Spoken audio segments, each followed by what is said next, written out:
Welcome back to the channel. I'm Stephanie Weeks. I've been helping people with their financing for over 18 years, and I would love to help you. I'm not in all states, but I'm in multiple states, and as far as the loan goes, I can be reached at 985-300-LOAN. The team would love to help you. If you're new to the channel, please be sure to like and subscribe and hit the bell to be notified every time I drop new videos, which is every single week.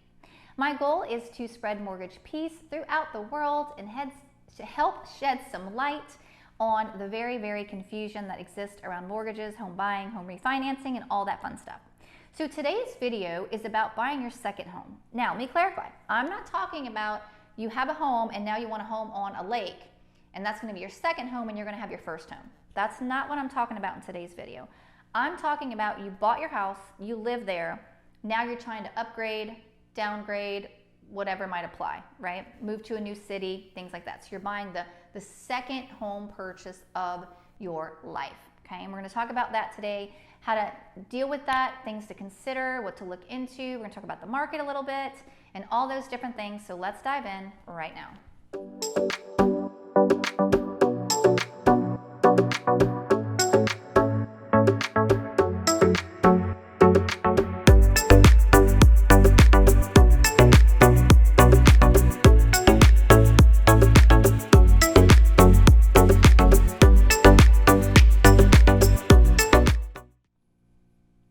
Now the first thing, listen, if I had a big gigantic marker, I would put like a big number 1 and hold up the sign, because when I say the first thing, I mean the first thing. Get pre-approved. Get pre-approved. You need to know, can you afford the house that you think you can afford?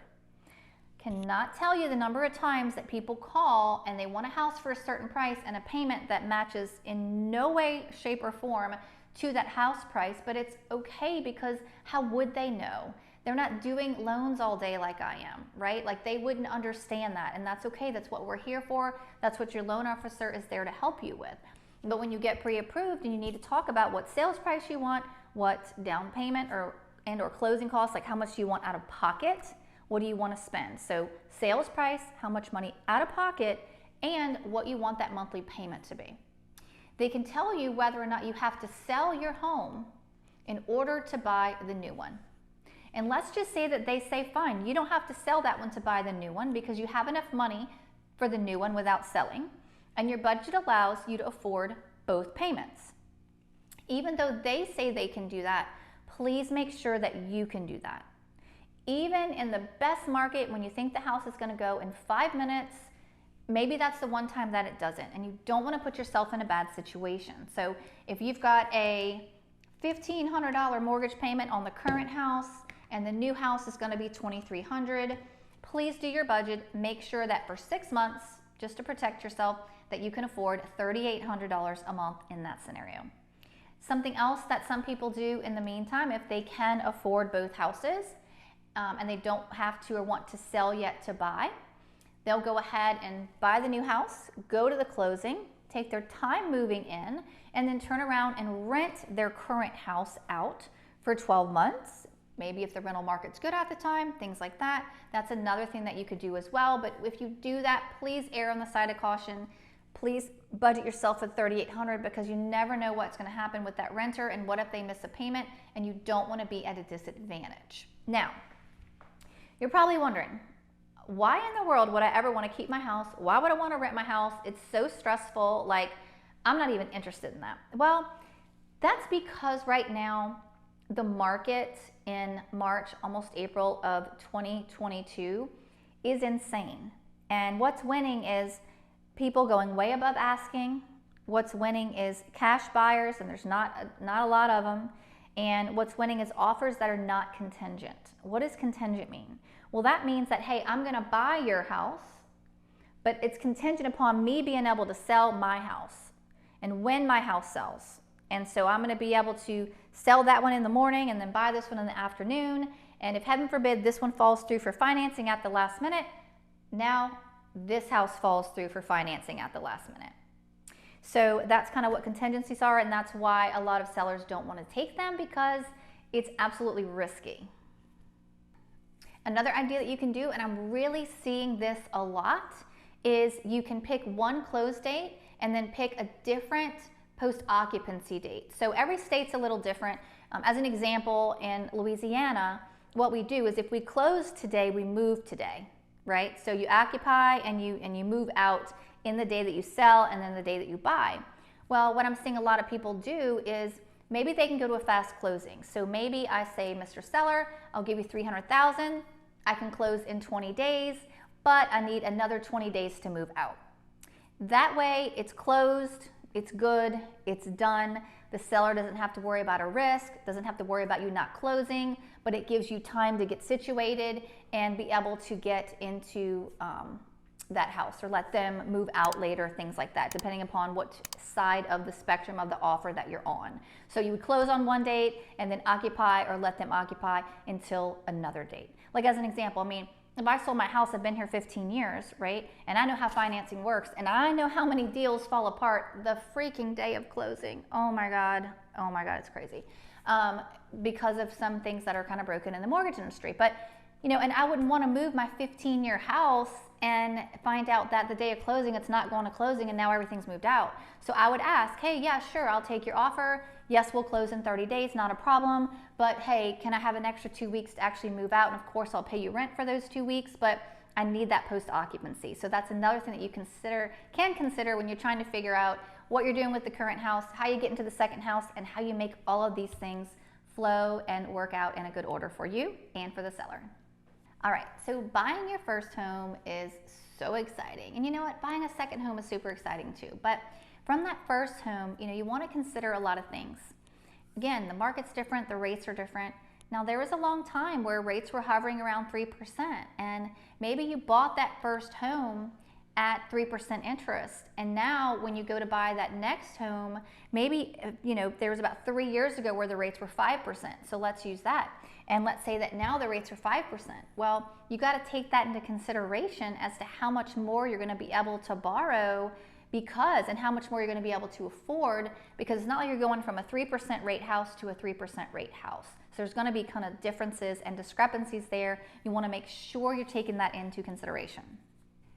Now, on this second home, you may be pickier than you were on the first time around. On the first time around, you're so excited to have a house and you're probably willing to settle more because you're just like, I don't know, you're scared and you're new and it's like exciting and, you know, so on and so forth. And maybe when it comes to buying that second house, you want to be more picky. You're like, no, I want that office. I want that fence. I want that pool, whatever it might be. But you might be a little more picky on that second time around because look, you're living in a house, you've got a roof over your head, you're like, I don't have to do this. This is something I want to do. And if I want to do it, I'm going to make sure that I'd rather wait and get what it is that I want, okay? So even in that moment, you've got to get pre-approved, because the second that you find that house and you're like, I'm ready, well, you're already behind the 8 ball because you haven't done the pre-approval. So now you're going to try to do the pre-approval and somebody's probably already made an offer by the time you're still doing the loan application. Like, you just want to kind of keep all those things into consideration to make sure you're kind of doing everything in a linear order that's going to keep you on track for everything. Now, when you're being more picky, you might be more picky on the time frame. You might be more or less picky if you've got to sell or if you're going to rent and things like that. Please just take into consideration the state of whatever the current market is at the time that you are making this move and this transition. Because you don't want to be thinking that you were in a 3% interest rate buyer's market, like maybe when you bought your house, and now you might be in a 5% interest rate seller's market. The negotiation is going to be insanely different. So just make sure you keep that in mind as well. Now, when it comes to the financing, in 2008, it was very, very liberal. I mean, gosh, so many people could get financing if they had great credit and down payment. There was Nina loans, no income, no assets. It was basically, do you have down payment? Do you have great credit history? Here's the loan.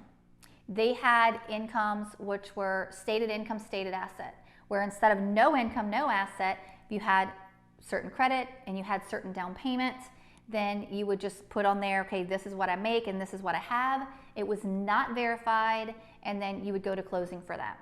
They had instances where you could have really, really, really low credit, and yes, you might have had to verify your income, and yes, you might have had to verify your assets, but even with really low credit, you could get in with a low down payment. And so that's why we had the mortgage crisis and the mortgage meltdown that we went through. So now these days it's not quite so easy.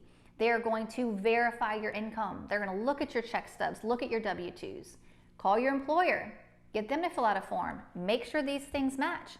Then they're going to take that, they're going to go to the IRS and pull a transcript and make sure that that transcript matches these documents as well.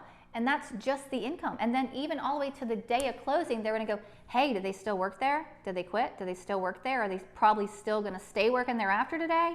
Okay, thank you. Like, it goes into that deep. And then with your assets, they're going to look at typically 2 months bank statements, all pages, as ever many accounts as you might have potentially, depending upon your whole credit file, your whole mortgage application file, shall I say.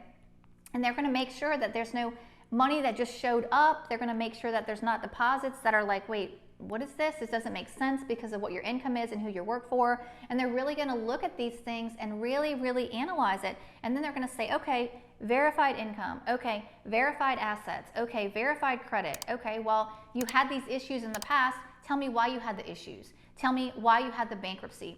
Tell me what you're going to do now and what you've done since then to make sure that that situation never occurs again, right? And even more than that. So it's not going to be impossible, I promise. It's still so easy in my mind to get a mortgage loan. And I say that because, all right, let's say that I have a 620 credit score. Let's say that I have 5% down. Let's say that I'm going to have a couple grand left in the bank after, or in my retirement, you know, after I go to closing and pay my down payment, closing costs, and prepaids. Let's say I've been on my job for 1 year, but I was on a previous job for another year in the same line of work. I can get a loan. Like if my budget meets and I don't have too much debt, then I can get a loan. And that is not a strong credit file, and that's not a strong application, and that is not a super strong anything, but you can still get a loan. There's even times where you might be able to get a 100% loan if you're a veteran. I've seen a 580 work, right? Or rural development. I've seen a 620 work sometimes, and sometimes they want you to have a 660. It's weird because they change the algorithms and they just, I don't know, they're not consistent sometimes. But, you know, again, if the average credit score is a 700 and great is 740, and you can still pass some basic requirements and have a 620 and still get a loan, it's not hard to get a mortgage. So don't take what I'm saying the wrong way, but it's harder than it was in 2008. So don't think that you can just say, I make this much a month and nobody's going to look into it, because we will look into it and we will find out that you really don't make that much a month and that you really don't budget. So please don't get yourself in that trick bag, because if you go online and you apply and you put all that information in there, they'll spit out a pre-approval. And you can go under contract and spend money on appraisals and inspections. And when they start verifying everything and they're like, oh, I'm sorry, you don't budget. You don't have a loan a few days before you thought you were moving into the new home. And that really, really sucks. So don't put yourself in that position. And we touched on it a little bit, but you know, selling your home to buy another home, let's say you don't want to rent it. Let's say that you cannot approve with both homes. Listen, people do it all day long and it does work and it does happen. It doesn't mean it's easy. So basically what you're saying is, Mr. Seller, yes, I'm going to buy your house for $200,000 based on me selling my house for $100,000. And my house is not on the market, but once you accept my offer, then I'm going to put my house on the market. And I'm guaranteeing that we're going to go to close by May 15th, but that of course is predicated or contingent upon this closing before then as well. And then you're trying to orchestrate this sale and you're trying to orchestrate this purchase. And most of the time you're trying to sell this one in the morning to buy this one in the afternoon. So it can be high stress. You're moving your things, everything's on a moving truck. You're trying to get your kids into the new school or whatever applies to you. And it is a lot, but it totally can be done. And that is what is done most of the time, because most people cannot afford 2 mortgages and most people do not want to be landlords. And the last thing I want to talk about for sure is just considering how long you're going to stay in this new house. Let's say you bought your first one, you were there 3 years, you knew it was a 3 to 5 year plan, and then you're ready to move on. So with this new house, especially in the climate of rates, whether you're looking at adjustable rate mortgages or you're looking at fixed rate mortgages, there's a time and place for everything. Just please don't make a mistake with your money. You want to consider how long you're going to be living in the house and or keeping the mortgage, because those answers might be different. You want to consider, if you're looking at an adjustable rate, how long is that fixed for versus how long you're going to keep that mortgage, right? That's number 3. Number 4, you want to look at what each of those rates cost you. Sometimes a rate looks so good and you're so excited about it, but if it costs you too many points and you're only going to live there 3 years and your break even is 4 years, then it doesn't make sense. Who cares? You got a pretty rate. You're losing money. So make sure you know what you're doing. Make sure that you're staying educated. Do what's best for you and your finances. Do your research. Ask questions of your lender. Reach out to me if you have questions. Leave comments if you have questions. And I wish you all of the mortgage piece available out there, and I hope to see you in the next video. And if you want a little bit more information, you can purchase my book on Amazon.com. It's called Mortgage Peace. I try to unveil the common questions of the mortgage industry, try to put it together where you could read it in maybe about 45 quick minutes.